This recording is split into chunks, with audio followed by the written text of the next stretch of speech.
তেল দেওয়া কি শুরু হবে এখন?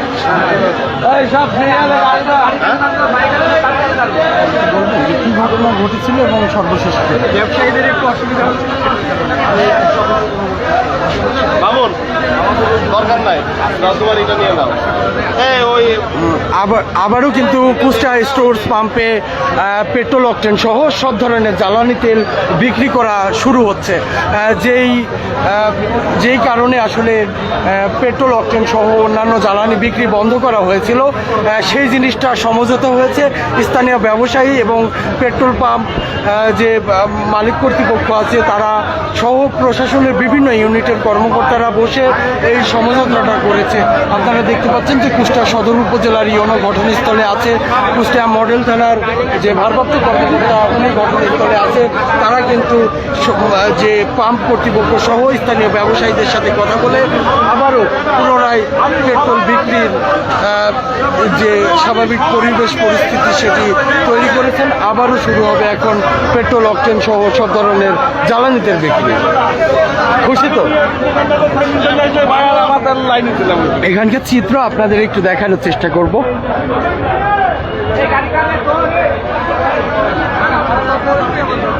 ফেসবুক লাইভে যে যেখান থেকে যুক্ত আছেন তাদের সবাইকে অসংখ্য ধন্যবাদ। কুষ্টিয়া স্টোরসে আজকে কিন্তু বেশ কিছুক্ষণ আগে স্থানীয় ব্যবসায়ীদের সাথে কুষ্টিয়া স্টোর্স পাম্প কর্তৃপক্ষের একটি ঝামেলা হয়। এরপর থেকে কিন্তু পাম্প কর্তৃপক্ষ সব ধরনের জ্বালানি তেল বিক্রি বন্ধ রেখেছিল। এই ঘটনার পর থেকে কিন্তু কুষ্টিয়া মডেল থানা পুলিশ, ডিবি পুলিশ সহ আইন শৃঙ্খলা রক্ষাকারী বাহিনীর বিভিন্ন ইউনিট ঘটনাস্থলে আসে।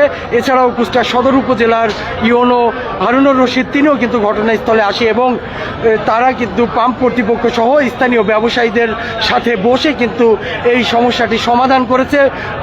ইউনো কিছুক্ষণ আগে ডিক্লেয়ার করেছেন যে আবারও পুনরায় স্বাভাবিকভাবে সিরিয়াল অনুযায়ী আগে যেভাবে পেট্রোল অকটেন বিক্রি করা হতো সেভাবেই কিন্তু আবারও বিক্রি শুরু হবে। কিছুক্ষণের মধ্যেই কিন্তু অপেক্ষায় থাকা মোটরসাইকেল চালকরা আবারও কিন্তু তাদের নির্ধারিত যেই কাঙ্ক্ষিত পেট্রোল এবং অকটেন সেগুলো সংগ্রহ করতে পারবেন।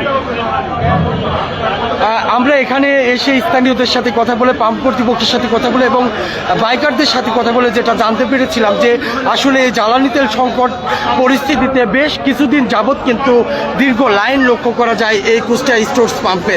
এতে স্থানীয় ব্যবসায়ীরা রাস্তার পাশে যে দোকানগুলো আছে তারা কিন্তু ক্ষতিগ্রস্ত হয়েছে এবং সেখানে কিন্তু দীর্ঘ মোটরসাইকেলের লাইন থাকার কারণে কিন্তু তাদের দোকানে যাতায়াত করতে সমস্যা হয় এবং দোকানে কিন্তু কাস্টমাররা খুব কম আসে। এতে কিন্তু তারা ব্যবসায়িকভাবে ক্ষতিগ্রস্ত হচ্ছে এমন দাবি করেছেন স্থানীয় ব্যবসায়ীরা।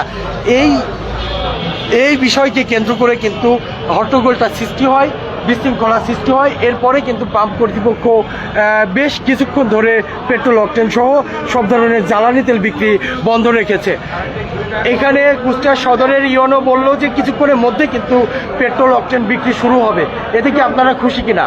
আমরা শুধু খুশি না, আমাদেরকে যদি পেট্রোল এবং অকটেন দেয় আমাদের ঈদের আনন্দ লাগবে কালকে, কারণ আমরা গতকালকে তেল পাইনি। এখন গাড়িতে এমন এক অবস্থা, যদি তেল আমরা না পাই তাহলে আমাদের গাড়ি ঠেলে নিয়ে যেতে হবে অথবা গাড়ি এখানে রেখে যেতে হবে। এবং শুধু তাই নয়, আমরা সকাল 7টা থেকে সাদ্দাম বাজার মসজিদ থেকে শুরু করে আমরা টুকটাক করে এসে আমাদের 12:30টার পরে আমরা যখন এখানে আসছি হঠাৎ করে তেল দেওয়া এটা বন্ধ করে দিল। তখন কি ঘটনা ঘটেছিল তখন? আমি যেটা দেখলাম, এখানে কিছু ব্যবসায়ীর ভাইরা এসে বললেন যে আমাদের ব্যবসার ক্ষতি হচ্ছে, এমনটাই তারা বলছিলেন যে আমাদের ব্যবসার ক্ষতি হচ্ছে। এটা দিয়ে তারা বলছিলেন যে আমরা এই জন্য তারা এখানে অযৌক্তিকভাবে এসে বললেন যে এটা বন্ধ করতে হবে। Thank you. দর্শক, যেমনটি শুনছিলেন যে হঠাৎ করে দীর্ঘ সময় ধরে কিন্তু পেট্রোল অকটেন বিক্রি রাখা বন্ধ হয়েছে। এই কারণে কিন্তু দীর্ঘ লাইনের যে মোটরসাইকেল বাইকাররা আছেন যারা তেল নেবেন তারা অপেক্ষা করছেন। কিছুক্ষণের মধ্যেই কিন্তু আবারও পেট্রোল অকটেন সহ সব ধরনের জ্বালানি তেল বিক্রি শুরু হয়ে যাবে। দর্শক, পরবর্তীতে এই ঘটনার আপডেট তথ্য নিয়ে আপনাদের সাথে যুক্ত হব আমি রাজু আহমেদ। সবাই ভালো থাকবেন, আল্লাহ হাফেজ।